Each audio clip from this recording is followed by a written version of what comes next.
Море ревело. Его гневные волны, словно гигантские руки, пытались схватить все на своем пути, разбиваясь о скалы с оглушительным грохотом. Волны с грохотом разбивались о берег, оставляя за собой пену и соленые брызги, которые летели в воздух, словно мелкие капли дождя.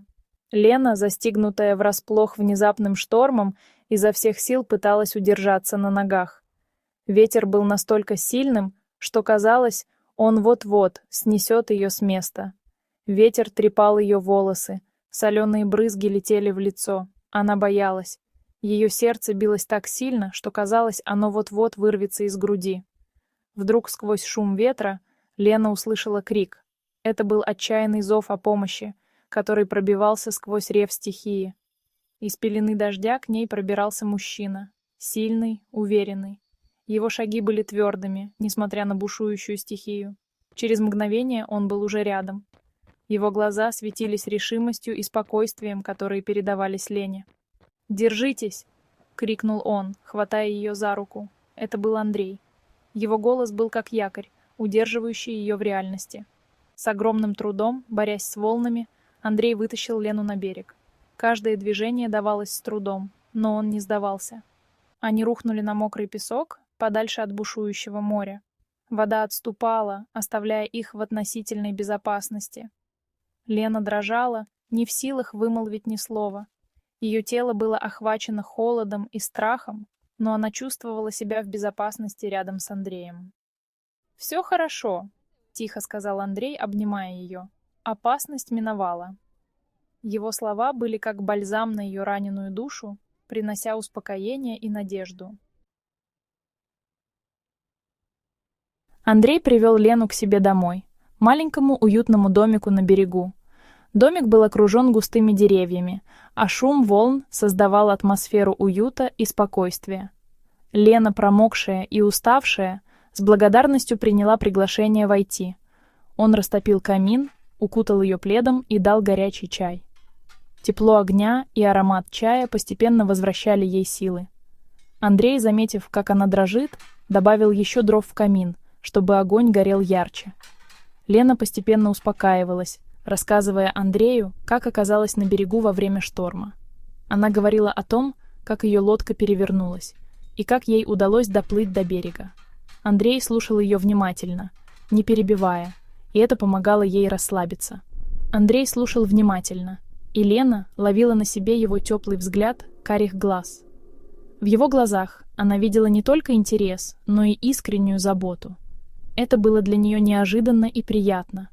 Он был немногословен, но в его манерах чувствовалась уверенность и надежность, которая так привлекала Лену. Она чувствовала, что может доверять ему, и это ощущение было для нее новым и волнующим. Время за разговорами пролетело незаметно. Они обсуждали все на свете, от детских воспоминаний до планов на будущее. Лена смеялась, а Андрей, видя ее улыбку, чувствовал, как между ними возникает что-то особенное. Уже вечерело, и Лене нужно было возвращаться в город. Она не хотела уходить, но понимала, что пора. Закат окрасил небо в розовые и оранжевые тона, создавая романтическую атмосферу. «Спасибо вам», — сказала она Андрею. «Вы спасли мне жизнь». Ее голос дрожал от эмоций, и она искренне благодарила его за все, что он сделал. «Не стоит благодарности», — ответил он. «Я рад, что смог помочь». Его слова были простыми, но в них чувствовалась искренность и доброта. Провожая Лену, Андрей задержал ее взгляд. В его глазах она видела что-то большее, чем просто благодарность. Это было начало чего-то нового и важного. «Может быть, мы увидимся еще?» — спросил он, надеясь на положительный ответ. Его голос был полон надежды и ожидания. Лена улыбнулась, и в этот момент оба поняли, что встреча не случайна. Их пути пересеклись не просто так, и впереди их ждало много интересного и важного. Следующие дни пролетели как один миг. С каждым новым рассветом Лена и Андрей открывали для себя что-то новое друг о друге. Лена и Андрей проводили много времени вместе. Они не просто гуляли, а наслаждались каждым моментом, проведенным вдвоем. Они гуляли по берегу моря, любуясь закатами, делились своими мыслями и мечтами. Каждый вечер был наполнен теплом и уютом, словно весь мир принадлежал только им. Оказалось, что у них много общего: любовь к природе, страсть к путешествиям, интерес к искусству. Они могли часами обсуждать свои любимые книги и фильмы, делиться впечатлениями от увиденных выставок и концертов. Андрей был талантливым фотографом, а Лена — художницей. Они часто устраивали совместные творческие сессии, где Андрей фотографировал, а Лена рисовала. Они вдохновляли друг друга, и их чувства становились с каждым днем все сильнее. Их совместное творчество стало символом их любви и взаимопонимания. Андрей был тем мужчиной, которого Лена всегда искала: сильным, заботливым, с добрым сердцем. Он всегда был рядом, поддерживал ее во всех начинаниях и помогал преодолевать трудности. А Лена пленила Андрея своей красотой, умом и жизнерадостностью. Ее улыбка могла осветить самый пасмурный день, а ее оптимизм вдохновлял на новые свершения. Вместе они создавали нечто большее, чем просто отношения. Они строили свою собственную вселенную, полную любви и гармонии. Однажды вечером Андрей был сам не свой. Лена чувствовала, что его что-то тревожит, и, наконец, он решился рассказать ей все. Оказалось, что на нем висит большой долг, который он никак не может выплатить. Ему угрожали, и он не знал, что делать. Лена была потрясена. Она не могла поверить, что такой сильный и уверенный в себе мужчина может оказаться в такой ситуации. «Мы что-нибудь придумаем», — сказала она, обнимая Андрея. «Вместе мы все преодолеем». Лена решила помочь Андрею любой ценой. У нее возникла идея: она продаст свои картины. Лена была талантливой художницей, и ее картины пользовались успехом у ценителей. Она организовала выставку-продажу своих работ и все вырученные деньги отдала Андрею. Андрей был тронут до глубины души. Он не мог поверить, что Лена готова на такие жертвы ради него. «Я никогда этого не забуду», — сказал он, обнимая ее. «Ты настоящий ангел». Долг был выплачен, но отношения Лены и Андрея дали трещину. По городу поползли слухи о том, что Андрей живет за счет Лены, что он — Альфонс. Эти слухи дошли и до Андрея. Он замкнулся в себе, стал отстраненным и холодным. Лена не понимала, что происходит. Она видела, что Андрей страдает, но не могла до него достучаться. Лена решила поговорить с Андреем начистоту. «Что случилось?» — спросила она, глядя ему в глаза. «Почему ты от меня отдаляешься?» Андрей долго молчал, а потом рассказал ей о слухах, которые его мучают. Лена выслушала его, а потом сказала: «Глупости. Я помогла тебе, потому что люблю. Мне не нужны твои деньги. Мне нужен ты». Эти слова растопили лед в сердце Андрея. Он обнял Лену и попросил прощения за то, что сомневался в ней. Лена и Андрей решили начать новую жизнь. Они продали все, что у них было, и переехали в другой город, где их никто не знал. Там они купили небольшой домик с видом на море и открыли совместную фотостудию. Жизнь снова заиграла яркими красками. Лена и Андрей были счастливы. Они работали вместе, путешествовали, наслаждались жизнью. Шторм, который едва не разлучил их, только укрепил их любовь. Они знали, что вместе им не страшны никакие испытания, ведь их любовь — это самая надежная защита от всех невзгод.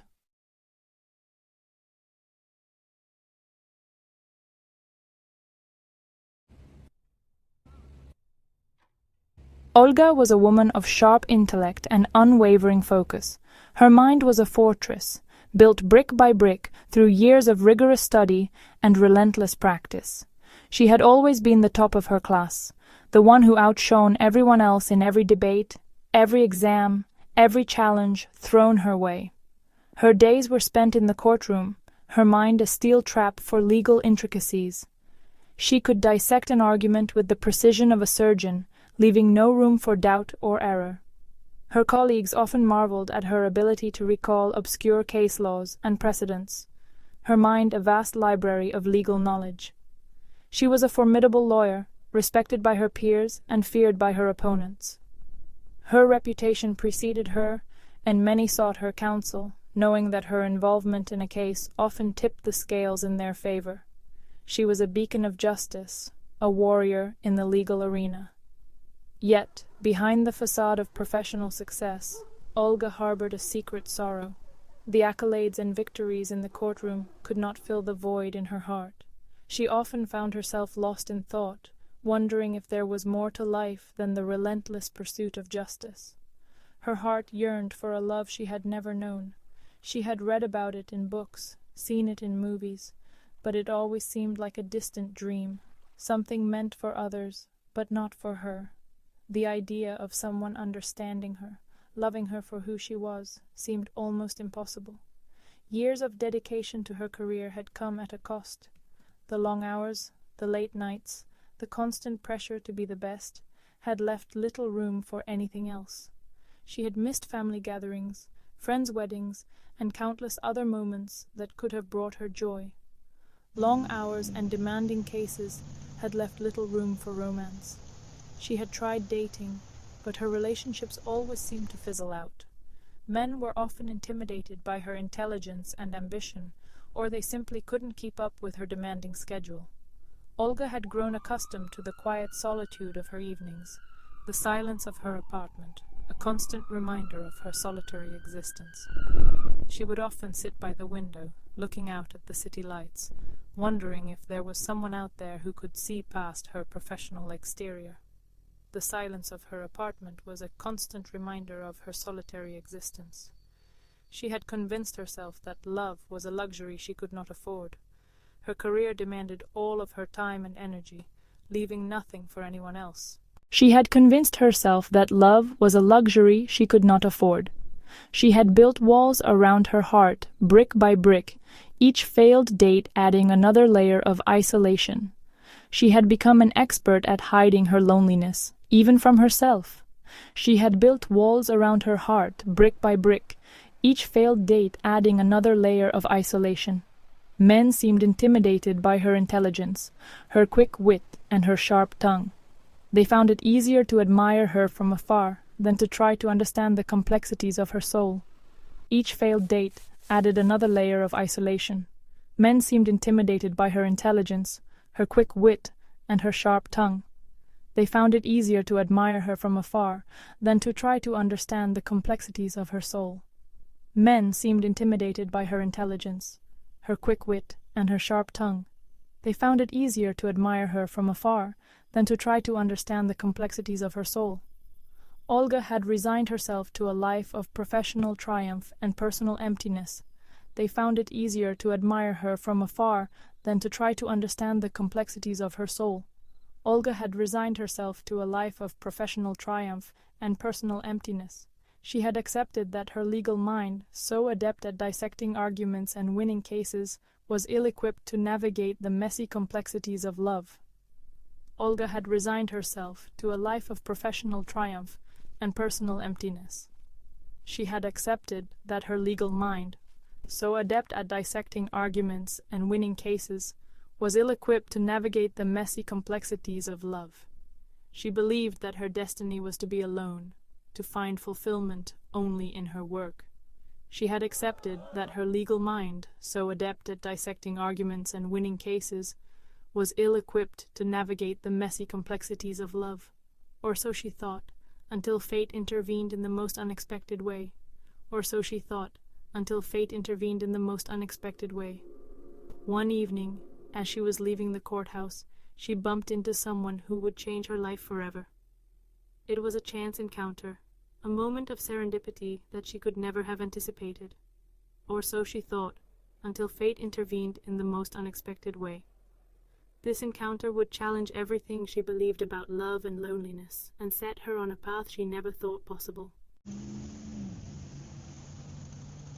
The invitation arrived on a dreary Monday morning, tucked inconspicuously among the legal briefs and court notices that cluttered Olga's desk.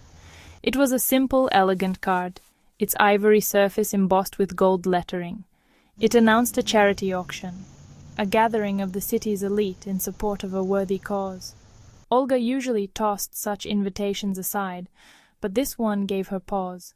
Perhaps it was the promise of an evening away from the drudgery of legal battles. Perhaps it was the allure of mingling with a different crowd, a world outside the courtroom walls. Or perhaps it was a subconscious yearning for something more, a flicker of hope that refused to be extinguished. Whatever the reason, Olga found herself drawn to the invitation. She decided to attend, rationalizing it as a networking opportunity. After all, even lawyers needed to maintain social appearances. Little did she know that this seemingly insignificant decision would change the course of her life forever. Fate, it seemed, had a plan for Olga, a plan that was about to unfold beneath the glittering chandeliers of the charity auction. The auction hall buzzed with an energy that was both exhilarating and intimidating. The air was thick with anticipation, as if the very walls were holding their breath, waiting for the next bid to be called. The room was a tapestry of opulence, with chandeliers casting a warm glow over the sea of elegantly dressed attendees.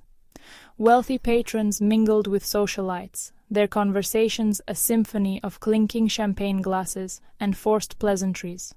Laughter, though polite, often masked the underlying currents of competition and ambition. Each person seemed to be playing a role, their true intentions hidden behind practiced smiles and carefully chosen words.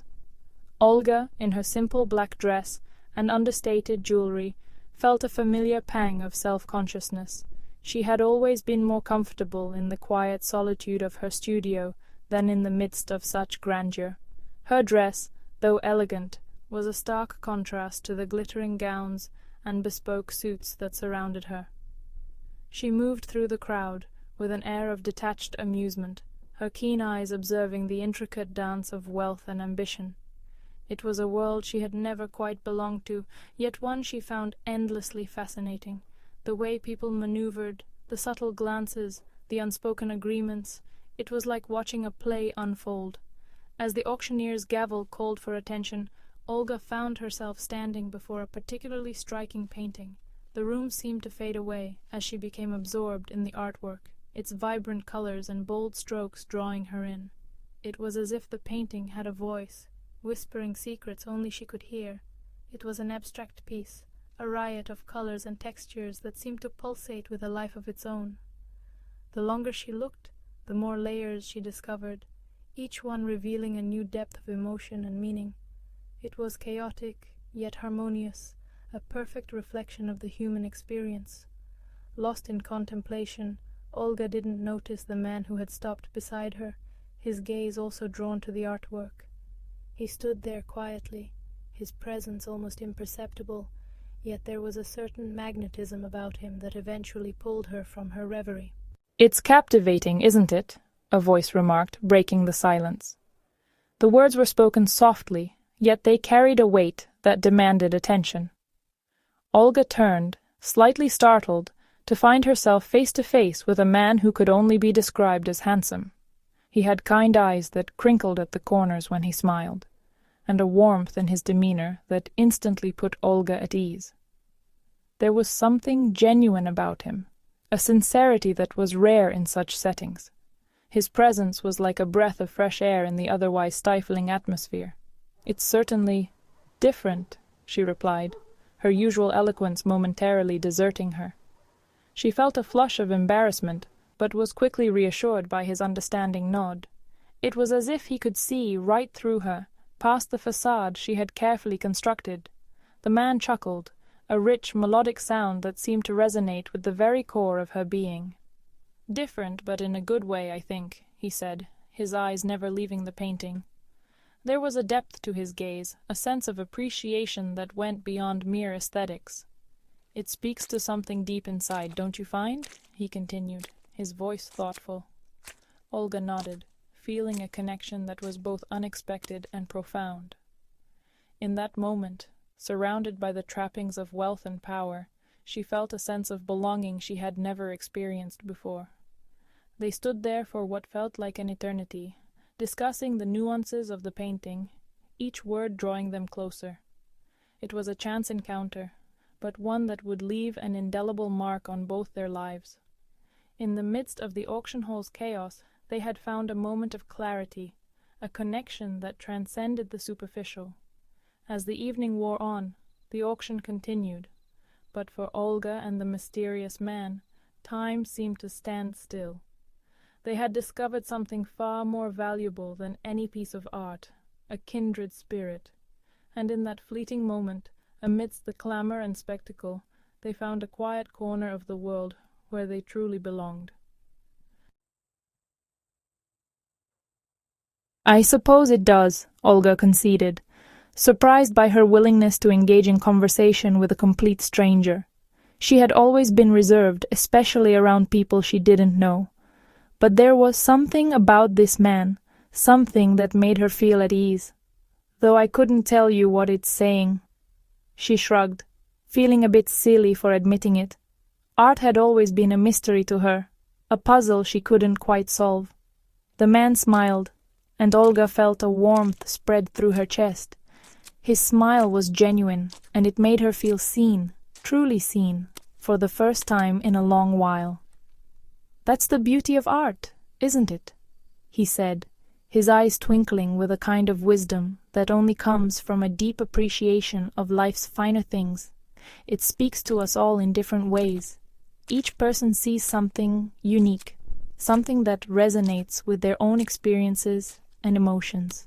He introduced himself as Alexei, a name that rolled off his tongue with a certain elegance. Olga found herself repeating it in her mind, savoring the sound, and as they delved deeper into conversation, she discovered that they shared many interests. They talked about their favorite books, their travels, and their dreams for the future. Olga found herself drawn to his easy charm and genuine interest. He listened intently, making her feel like the most important person in the world. They spoke not of law or business, the usual topics that dominated her life, but of art, music, and the simple joys of life. They shared their favorite songs and the memories associated with them, and the simple joys of life. For a moment, it felt like they were the only two people in the world, lost in their own little bubble of happiness. For the first time in a long time, Olga felt a spark of connection, a sense of belonging she had almost forgotten existed. It was as if a part of her that had been dormant was awakening. Olga felt a spark of connection, a sense of belonging she had almost forgotten existed. She realized how much she had missed this feeling, this sense of being truly alive. A sense of belonging she had almost forgotten existed. It was a feeling she wanted to hold on to cherish. As the bidding for the painting commenced, Olga found herself on edge, her heart racing with anticipation. Olga found herself hoping that Alexei would win. She didn't know why it mattered so much to her, but it did. To her surprise, he did. Later that evening, as Alexei accepted congratulations, he made his way back to Olga. His eyes were shining with excitement. He made his way back to Olga. She could see the joy in his eyes, and it made her heart swell with happiness. "I couldn't let it go," he said, his eyes twinkling. "There was something about it that spoke to me, something that reminded me of our conversation. It reminded me too much of our conversation." Olga felt a blush creep up her neck. She was touched by his words, by the fact that he had thought of her. Olga felt a blush creep up her neck. She was not used to such attention, and it made her feel both shy and exhilarated. "It is a remarkable piece," she managed, her heart pounding in her chest. She couldn't believe how much this man had come to mean to her in such a short time. Her heart pounding in her chest. Days later, the painting arrived at Olga's apartment, a gift from Alexei. She was stunned by his generosity. The painting arrived at Olga's apartment, a gift from Alexei. She couldn't believe it. She carefully unwrapped it, her hands trembling with excitement. As she stood before it, admiring its vibrant hues, she noticed something peculiar. There was a faint inscription, barely visible to the naked eye. A faint inscription, barely visible to the naked eye, was etched into the lower right-hand corner. It was in Italian, a language she didn't understand. Was etched into the lower right-hand corner. It was in Italian, and it whispered of a hidden villa and a love story lost to time. She felt a shiver run down her spine, and it whispered of a hidden villa and a love story lost to time. She couldn't help but wonder about the story behind the painting, about the lives it had touched, and a love story lost to time. It was as if the painting was speaking to her, telling her a story that was both beautiful and tragic. She knew she had to find out more.